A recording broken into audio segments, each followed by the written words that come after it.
Buenas tardes, el día de hoy vamos a ver el tema de dolor.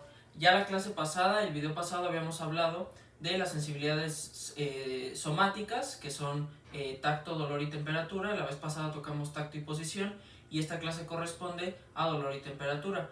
Vamos a empezar hablando de dolor y ya al final vamos a hablar un poco de las sensibilidades termorreceptoras. Hay que dejar bien en claro que hay dos principales tipos de dolor, que son el dolor rápido y el dolor lento, y ambos van a tener una importancia. El dolor rápido tiene un componente más que nada protector y el dolor lento tiene un componente de mantener informado hacia el sistema nervioso central de que hay un estado que está afectando a algún tejido de nuestro cuerpo.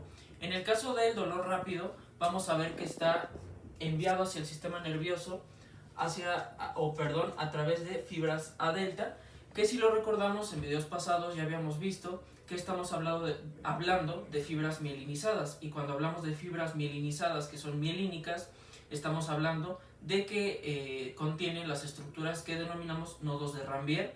Por lo tanto nos permite llevar a cabo el potencial de acción mediante conducción saltatoria, lo que nos permite que el potencial de acción sea llevado de una manera más rápida, por lo que la información pues es transmitida de manera más veloz. Mientras que el dolor lento está llevado principalmente por fibras amielínicas o fibra C. Y cuando hablamos de fibra C, recordemos que si hablamos de fibras amielínicas estamos hablando de que la información es transmitida mediante un potencial de acción continuo, es decir, no hay esas estructuras, esos nódulos de Ranvier o nodos de Ranvier que nos permiten una conducción saltatoria, por lo tanto la información es llevada de una manera más lenta.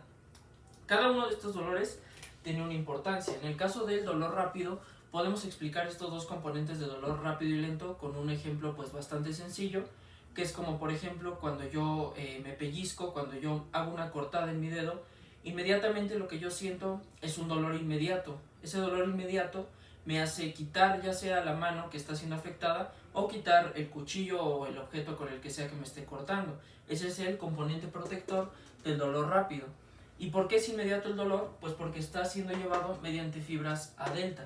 Sin embargo, después de que ya me corté o ya me pellizqué, me queda un dolor aún así, aunque el estímulo ya no esté, me queda un dolor, que significa que el tejido quedó afectado. Y este dolor, que es llevado progresivamente o que es llevado de una manera más soportable pero más lenta hacia el sistema nervioso, está llevado por fibras amielínicas o fibras de tipo C. Se dice que hay dos vías principales para el dolor. En sí no es que haya dos vías diferentes, sino más bien son estos dos tipos de fibras que van a llevar los diferentes componentes del dolor. En el caso del dolor rápido, es decir, las fibras A delta, decimos o las denominamos que van a estar llevadas por la vía neoespinotalámica. Vía neoespinotalámica.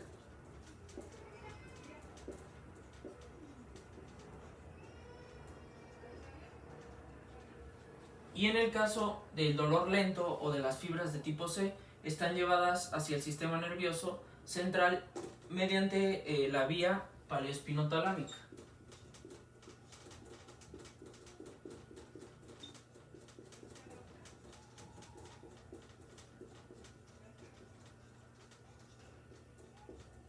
Y antes de empezar a hablar más a detalle de estas dos vías, tenemos que entender que hay tres principales estímulos que me pueden desencadenar dolor o que son capaces de desencadenarme dolor.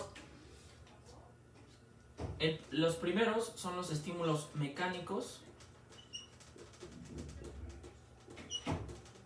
El segundo puede ser por estímulos térmicos.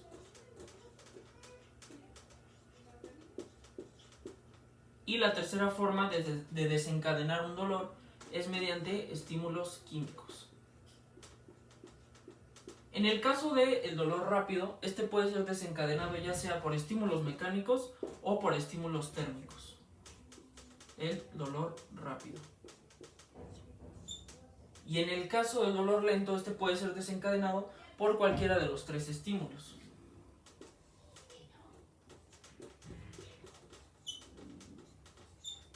Entonces, para poner un ejemplo de cada uno de estos, en el caso del dolor mecánico es como por ejemplo cuando yo me pellizco un dedo, que es el ejemplo que les ponía al principio, o cuando yo pellizco cualquier parte de mi piel.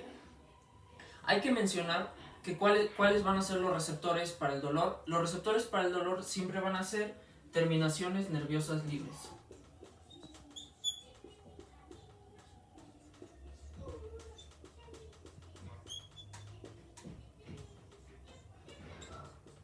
Terminaciones nerviosas libres. Que ya habíamos hablado un poco de ellas en el video cuando empezamos a ver principios de fisiología sensorial. Habíamos visto que hay 6 principales receptores táctiles, y entre unos de ellos estaban las terminaciones nerviosas libres, que van a ser las que me lleven los estímulos dolorosos. Entonces, en el caso de un estímulo mecánico que puede desencadenar dolor, es un pellizco. Al yo pellizcarme, me duele inmediatamente, y ese dolor inmediato, que es llevado mediante fibras A delta, me hace retirar la extremidad o la parte del cuerpo que está siendo afectada, y ese es el componente protector del dolor. Pero me va a quedar un dolor, es decir, cuando yo me pellizco y ya quito mi mano, me queda aún me sigue doliendo esa parte que fue pellizcado, que fue afectada, y ese componente del dolor está llevado mediante fibras de tipo C a través de la vía paraespinotalámica. Ahora, en el caso de un estímulo térmico, bastante sencillo es cuando yo me quemo, cuando toco algo demasiado frío, pero en el caso, pues un caso demasiado fácil de explicar, cuando yo me quemo con alguna estufa, con algún objeto demasiado caliente, inmediatamente yo quito la mano o cualquier parte de mi cuerpo que esté siendo afectada por el estímulo térmico, y después de la quemadura me sigue doliendo, me queda afectado mi tejido, y ese dolor que continúa después de que yo estimulé el dolor es llamado mediante las fibras de tipo C a través de la vía paraespinotalámica. En el caso de los estímulos químicos, estos no son capaces de desencadenar un dolor inmediato que se ha llevado mediante fibras A delta, pero sí va a ser capaz de desencadenar un dolor lento que se ha llevado mediante fibras de tipo C. Estos estímulos químicos, un ejemplo sería, por ejemplo, la isquemia. Los dolores que están ocasionados por estímulos químicos son sobre todo dolores en tejidos profundos, es decir, no los vamos a tener tanto en tejidos superficiales como la piel. Puede llegar a verlos, pero están sobre todo asociados a los dolores de tipo viscerales y sobre todo, hablando de tejidos profundos. Entonces, ya mencionamos que el dolor tiene principalmente 2 componentes, que ya dije que no es que esté llevado por 2 vías, porque recordemos que, como ya lo habíamos visto en el video pasado, todo el dolor está llevado mediante la vía anterolateral.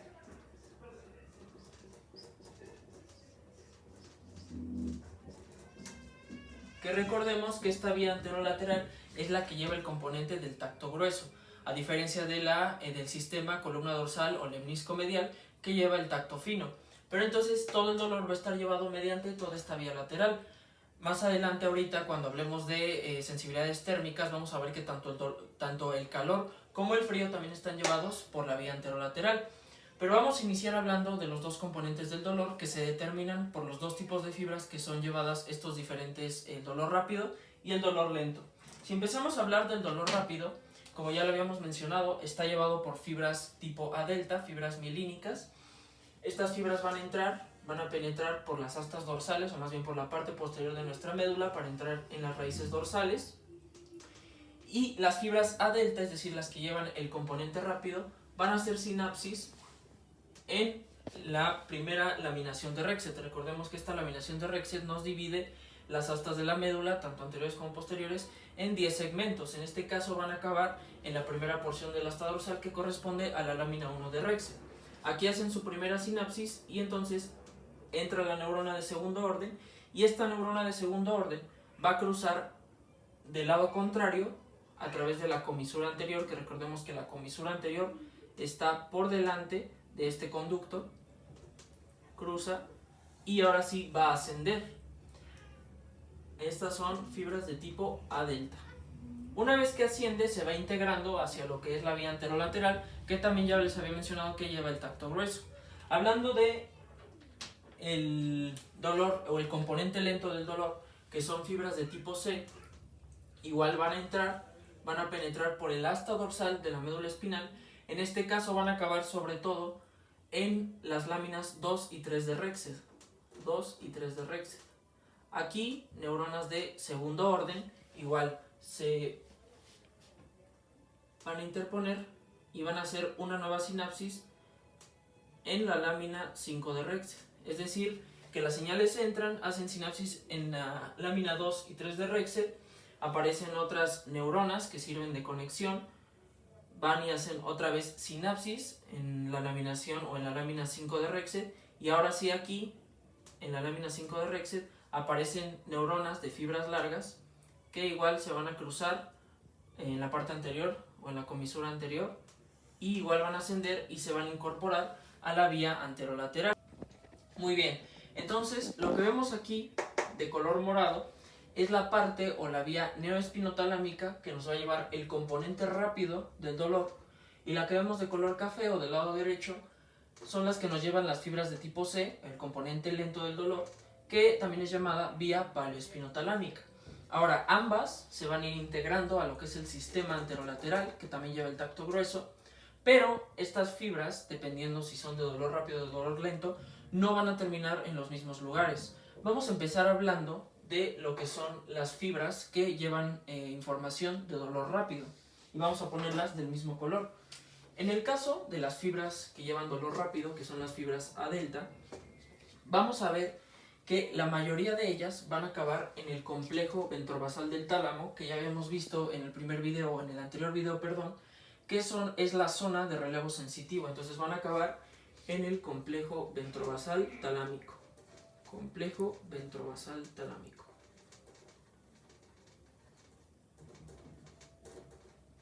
Y ya de ahí puede haber proyecciones hacia la corteza. Esas proyecciones hacia la corteza me van a servir sobre todo para localizar el dolor. Por eso todo el dolor que está llevado mediante la vía neoespinotalámica, o que es por medio de fibras A delta, el dolor rápido, es bien localizado. Porque recordemos que también en este complejo ventrobasal del tálamo acaba mi sistema columna dorsal lemniscomedial, que llevaba el tacto fino. Y recordemos que todas las sensaciones que son llevadas mediante este sistema columna dorsal lemniscomedial son muy bien localizadas, precisamente por esa organización topográfica que tienen las fibras, y también gracias a la conexión que tienen con pues la organización topográfica que existe en el área somatosensitiva principal. Vamos a ver que entonces todas estas fibras que contienen dolor rápido van a ser llevadas por medio del complejo ventrobasal talámico, y después de ahí se van a proyectar hacia la corteza. Algunas fibras de esta vía neoespinotalámica, o que llevan las fibras A delta, van a terminar en zonas más inferiores, en este caso en el tronco encefálico. Algunas van a terminar a nivel de la formación reticular, pero sobre todo la mayoría de las fibras van a terminar en el complejo ventrobasal del tálamo. Ahora, ¿cuál es el caso de las fibras de tipo C o la vía paleoespinotalámica? Esta vía paleoespinotalámica, que lleva las fibras de tipo C, que lleva el componente lento de dolor, va a tener tres principales sitios donde va a terminar. El primero es la formación reticular, que recordemos que esta formación reticular es una formación que se encuentra prácticamente a todo lo largo del tronco o del tallo encefálico. También va a terminar en el tectum del mesencéfalo, tectum mesencefálico,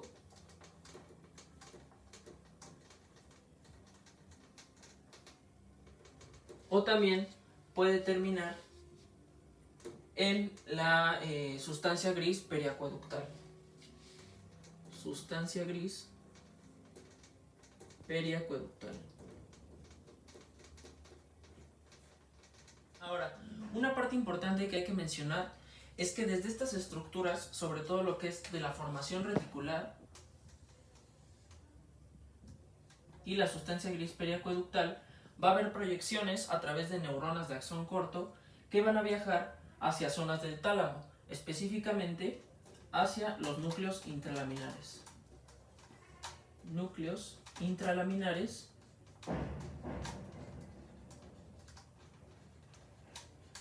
y también hay algunas proyecciones hacia los núcleos ventrolaterales, pero las más importantes es hacia estos núcleos, los intralaminares. Y ahora, también otra parte importante que hay que mencionar es que lo que es la formación reticular y los núcleos intralaminares, que es las dos zonas o las dos regiones en donde van a terminar la mayoría de las fibras que llevan un componente lento, las fibras de tipo C, el componente lento del dolor, es que estas dos, formación reticular y núcleos intralaminares talámicos o del tálamo, van a formar parte de algo que llamamos sistema activador reticular ascendente. Y este sistema lo vamos a ver mejor cuando veamos la regulación del sueño, las ondas cerebrales y todas esas cosas. Pero en pocas palabras, y para resumir, es que estas dos estructuras, al formar parte de un sistema activador, como su nombre lo dice, que se encarga de la regulación o que juega un papel importante en la regulación del sueño y de la vigilia, es por eso que podemos explicar por qué cuando tenemos un dolor, sobre todo de tipo crónico o lento, que nos hace sufrir de cierta forma, nos es imposible conciliar el sueño, aparte de que esto tiene pues un componente también emocional. Después vamos a ver eso cuando veamos sistema límbico, pero al activar estas zonas, lo que es formación reticular y núcleos intralaminares, estamos activando parte del sistema activador reticular ascendente, y al activar parte de este sistema, estamos activando parte de la corteza cerebral. Por eso es muy difícil conciliar el sueño cuando uno está sufriendo un dolor de tipo lento. Bien, hace muchos años en investigaciones se descubrió, según nos dice el Guyton, que una inyección de una cantidad muy pequeña de morfina, ya sea en la sustancia gris periacueductal o en los núcleos periventriculares que rodean sobre todo lo que es el tercer ventrículo, una inyección muy pequeña de morfina se demostró o se descubrió que producía una analgesia profunda, es decir, un estado inhibidor del dolor bastante profundo.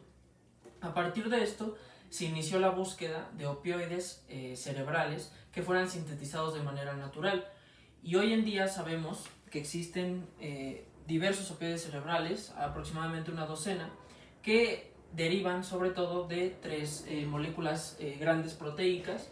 Una es la proopiomelanocortina, que se abrevia así, POMC, proopiomelanocortina. La otra es la prodinorfina. Y la otra es la proencefalina.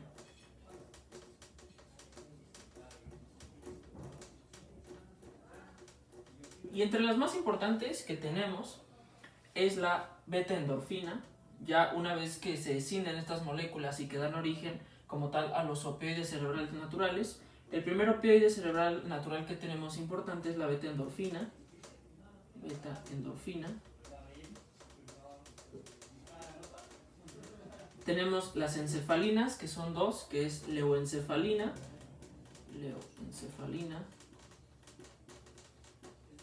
y metencefalina.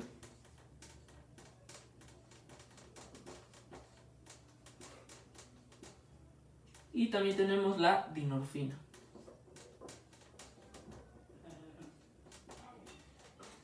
Y una vez que hablamos de estos opioides que son sintetizados de manera natural en nuestro sistema nervioso y que nos van a ayudar precisamente a algo que vamos a hablar ahorita bastante rápido, que es el sistema de analgesia, sistema supresor del dolor o sistema de analgesia,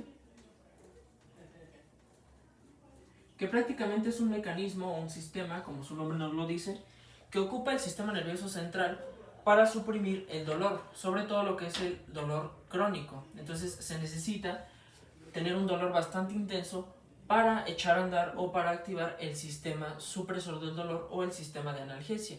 Este sistema de analgesia va a tener su origen sobre todo en lo que es la sustancia gris periacueductal, que es esta sustancia que estamos viendo aquí. Esto que vemos aquí en medio sería el acueducto, y pues la sustancia que lo rodea sería la sustancia gris periacueductal, y también en los núcleos periventriculares del mesencéfalo va a haber proyecciones de neuronas desde estas porciones, en este caso desde la sustancia gris periacueductal y también desde los núcleos periventriculares mesencefálicos, hacia otra porción que es el núcleo magno del Raphe, que es lo que estamos viendo aquí. Este es el núcleo magno del Raphe.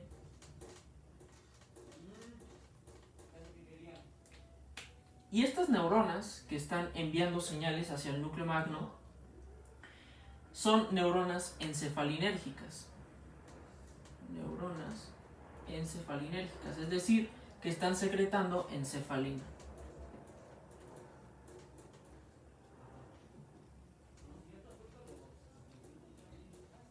entonces que se secrete este nivel? Encefalina. Y desde este núcleo magno del RAFE se proyectan otras neuronas, que en este caso serían nuestras neuronas de segundo orden, y ya se van a proyectar hacia lo que son las astas dorsales de la médula, que es donde entran nuestras señales sensitivas. Y estas neuronas van a ser neuronas serotoninérgicas. Entonces, ¿qué nos van a secretar estas neuronas que salen desde el núcleo magno y que van a penetrar hasta el asta dorsal de la médula? Nos van a secretar serotonina.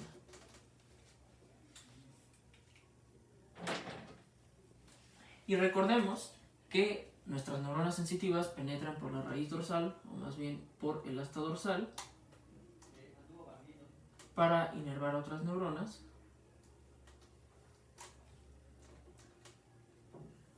Y se van a ir por la vía anterolateral. Pero entonces estas neuronas serotoninérgicas que secretan serotonina van a excitar a otras neuronas que se encuentran ya en las astas dorsales, que son neuronas encefalinérgicas, otra vez como las que había desde la sustancia gris hacia el núcleo magno. Son neuronas encefalinérgicas que lo que van a hacer es inhibir, ya sea de manera, pueden inhibir presinápticamente o posinápticamente a las neuronas, a las fibras, en este caso ya sea sobre todo de tipo C, porque este sistema se echa a andar sobre todo en el dolor lento o en el dolor crónico. Va a inhibir a las neuronas de entrada que llevan información del dolor lento, que son las fibras C, ya sea de una manera presináptica o posináptica, y va a evitar esa transmisión del dolor hacia las neuronas, o más bien va a evitar esa transmisión del dolor desde las fibras C hacia las neuronas de segundo orden, que ya van a llevar la información de dolor mediante la vía anterolateral a regiones más superiores del sistema nervioso. Entonces, este sistema de analgesia lo que hace es cortar la entrada o la información del dolor desde la entrada de las fibras de tipo C hacia las astas dorsales de la médula espinal. Bien, ahora vamos a mencionar, o hay que hablar, de dos dolores o dos tipos de dolores muy importantes, que es el dolor visceral y el dolor parietal. Cuando hablamos de dolor visceral, su nombre nos lo está diciendo, hablamos que una víscera, ya sea sobre todo principalmente torácica o abdominal, está siendo afectada, está sufriendo un daño, y por lo tanto hay un dolor visceral, que sobre todo es de tipo lento o crónico, es decir, llevado por medio de fibra C. En este caso, cuando hablamos de dolor visceral, hablamos de dolor referido,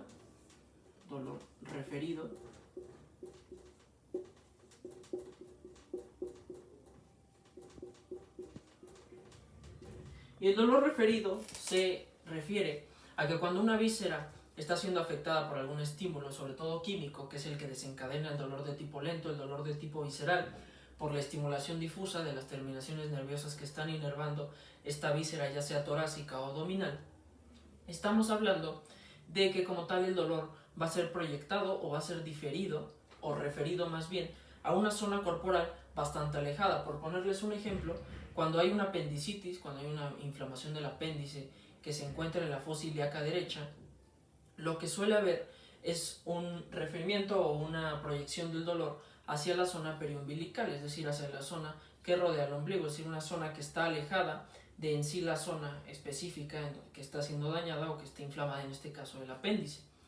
Entonces, ¿por qué ocurre esto? Bueno, supongamos que en esta imagen las fibras que están de color azul son las que llevan información de tipo visceral, en este caso de dolor. Estas igual van a penetrar, como todas las fibras de dolor, en las astas posteriores o en las astas dorsales de la médula espinal. Van a penetrar y van a hacer sinapsis en las astas dorsales, y de aquí se van a dirigir por otras, ya mediante otras fibras de proyección hacia las zonas superiores, a donde es continuadas las señales del dolor. Y en este caso, las que estamos viendo aquí de color morado son fibras igual de dolor, pero que llevan en este caso información de dolor más superficial. En este caso le pusimos aquí cutáneas. Y vemos que estas dos fibras, tanto azules como moradas, están haciendo sinapsis en las mismas dos neuronas. Y esto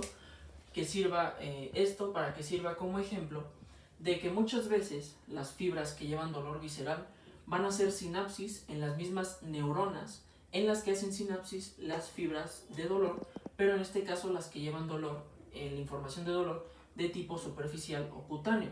Por eso es que muchas veces cuando hay un daño en una víscera, daño visceral,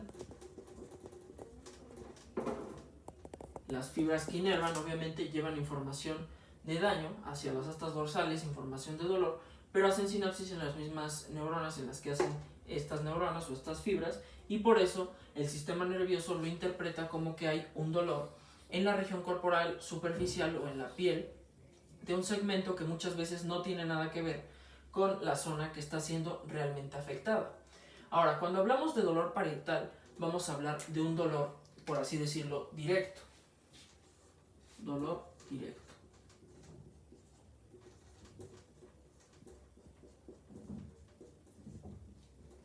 Y muchas veces, para hablar del dolor directo y del dolor parietal, vamos a hablar de que las vísceras muchas veces van a ser insensibles al dolor o muy poco sensibles al dolor.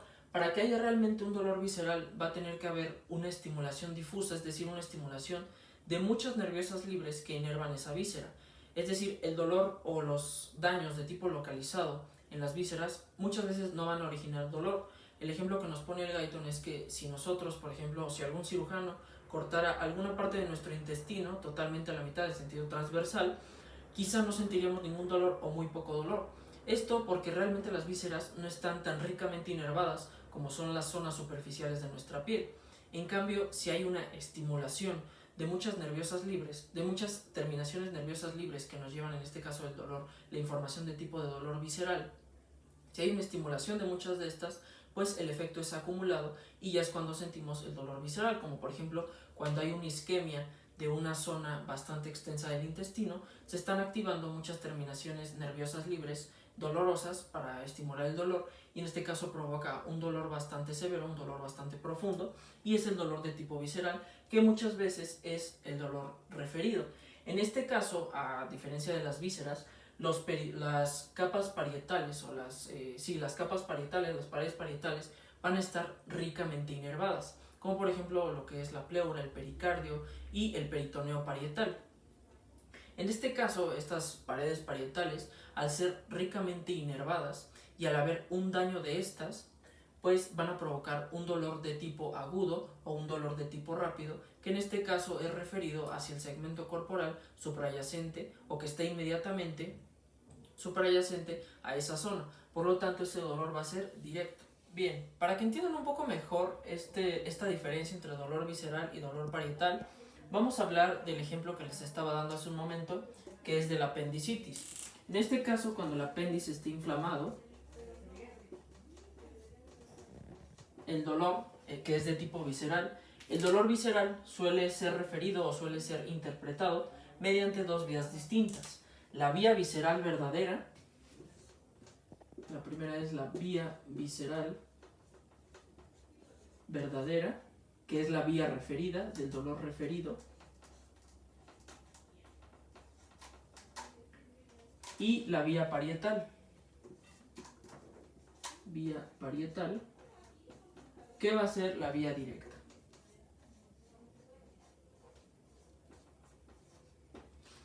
Entonces, cuando nuestro apéndice está inflamado, lo primero que hay pues es el dolor visceral, porque como tal está afectada la víscera. Entonces, las fibras que se encuentran inervando nuestra víscera van a subir, y recordemos que las vísceras, las fibras de dolor visceral, van a ocupar haces de nervios autónomos, y en este caso las fibras de dolor que inervan el apéndice van a entrar a nivel del segmento T10, y el segmento T10, el dermatoma T10, está indicado normalmente a lo que es la zona que rodea al ombligo, es decir, la zona periumbilical, como si formara un cinturón. Entonces, por eso, primero, cuando las personas que tienen inflamadas el apéndice, antes de empezar a sentir el dolor como tal en lo que es pues la piel suprayacente al apéndice, lo que sienten primero es un dolor periumbilical, porque finalmente el dolor visceral verdadero, la primera que se siente, el primer dolor que se siente es referido o es transmitido mediante esta vía, que es la vía visceral referida. Y recordemos que las fibras que llevan dolor visceral normalmente hacen sinapsis en las mismas neuronas que llevan el dolor, en este caso superficial o cutáneo, pero en este caso va a ser sinapsis en las mismas neuronas que llevan dolor referido a esta zona. Es decir, que llevan el dolor de esta zona. En este caso tendríamos aquí más o menos nuestro ombligo. Por eso el dolor se siente en la zona periumbilical. Y después se empieza a sentir lo que es el dolor parietal. Porque cuando una víscera está afectada, normalmente el proceso patológico, si es muy severo, pues empieza a afectar las zonas adyacentes. En este caso lo que es el peritoneo, lo que sería toda esta zona que se encuentra alrededor del apéndice. Y sabemos que entonces el peritoneo está ricamente inervado. Pero en este caso estas fibras van a entrar en su segmento medular correspondiente, que en este caso, en el caso del peritoneo que rodea el apéndice, es L1, que es precisamente la zona que se refiere a la fosa ilíaca derecha, o más o menos a esa zona, y por eso es la vía directa, porque el dolor ya está siendo interpretado o está siendo percibido en la zona que corresponde realmente a la víscera afectada.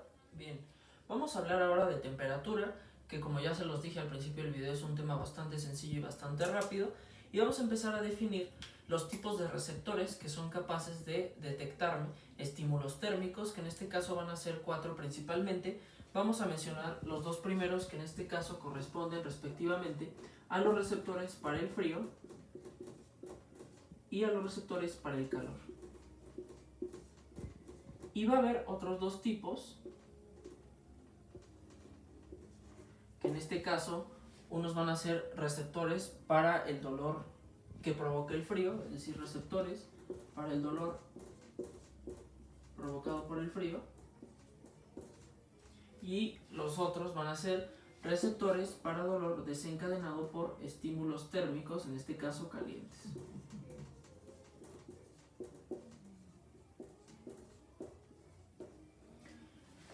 ¿Cuáles van a ser estos receptores térmicos o los receptores que me detecten la temperatura? Al igual que el dolor, van a ser terminaciones nerviosas libres. Terminaciones nerviosas libres.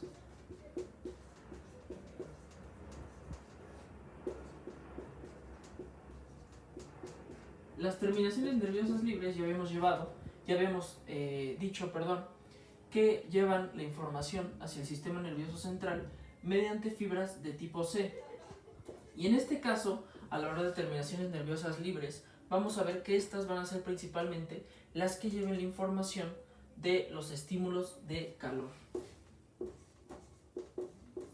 Ya que se habla que lo que es el frío, las sensaciones de frío, van a ser llevadas por, ya sea o por terminaciones nerviosas libres, pero también pueden ser llevadas por receptores especiales para el frío, que en este caso son fibras o que llevan la información mediante fibras A delta.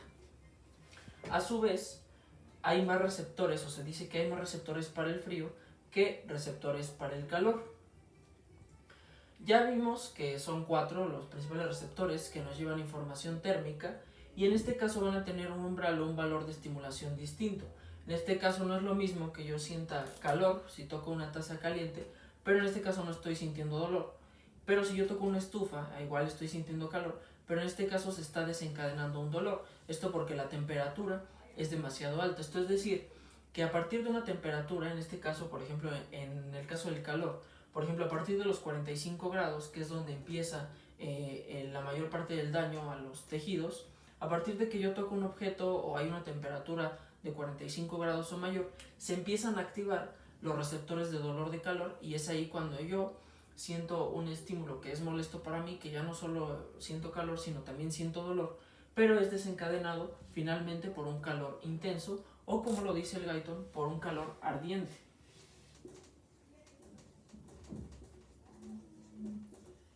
Y también va a haber un valor o un umbral de temperatura, que en este caso sea pues demasiado bajo para desencadenar dolor por el frío, que en este caso el Guyton lo define como un frío helado.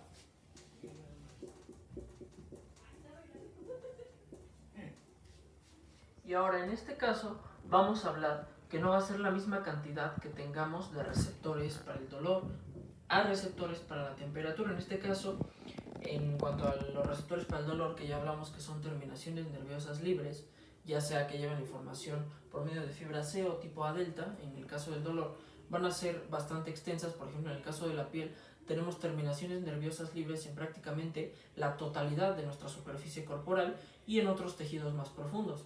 Pero en el caso de la temperatura, sí van a ser bastantes los receptores que tengamos, ya sea para el frío o para el calor. Ya hablamos de que tenemos más receptores para el frío y menos para el calor, pero en este caso no va a ser tan extensa la distribución o la cantidad de estos receptores.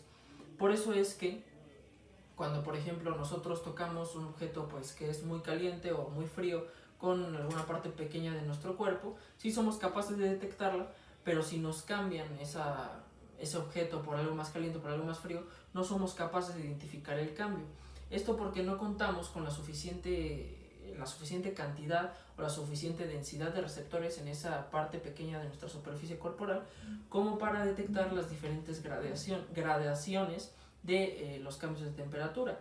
Por eso, por ejemplo, si nosotros pasamos de estar en una temperatura ambiente, o bueno, más bien en una temperatura pues relativamente pues caliente dentro de un cuarto o dentro de nuestra casa, y salimos hacia el exterior donde está haciendo mucho frío, el cambio lo vamos a sentir muy intenso porque se está sumando la percepción de todas las terminaciones nerviosas libres o de todos los receptores para el frío en este caso que estamos teniendo. Es decir, está habiendo una sumación espacial. Sumación espacial. Sumación espacial.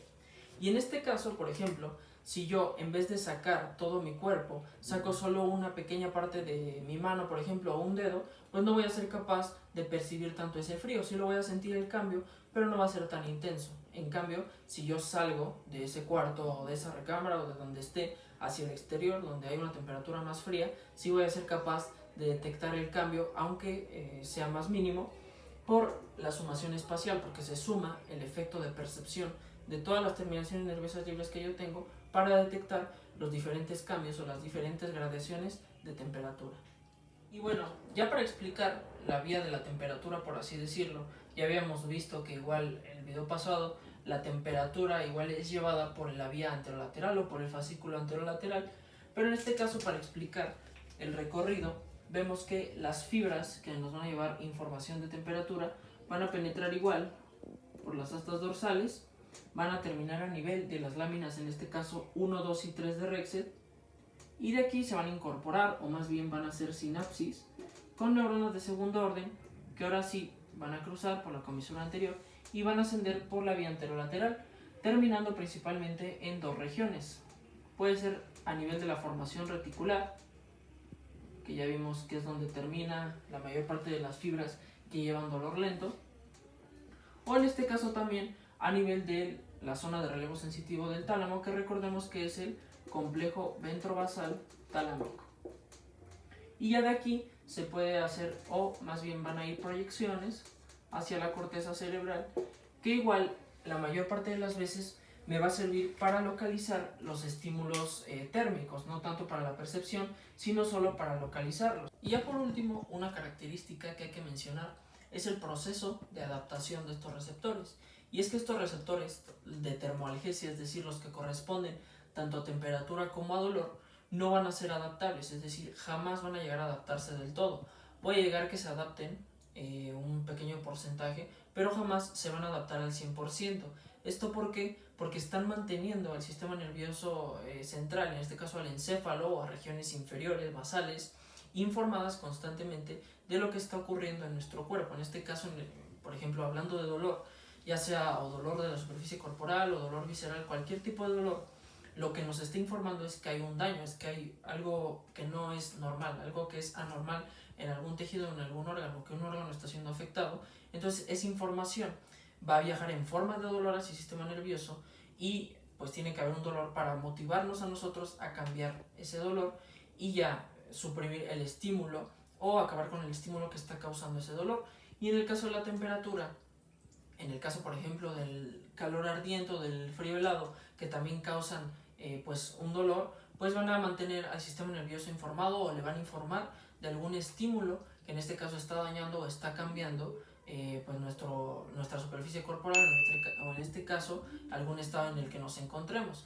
Por eso es que los receptores de termolgesia, los que son de temperatura y dolor, no pueden ser adaptables porque llevan información importante hacia nuestro sistema nervioso que tiene que estar siendo enviada constantemente.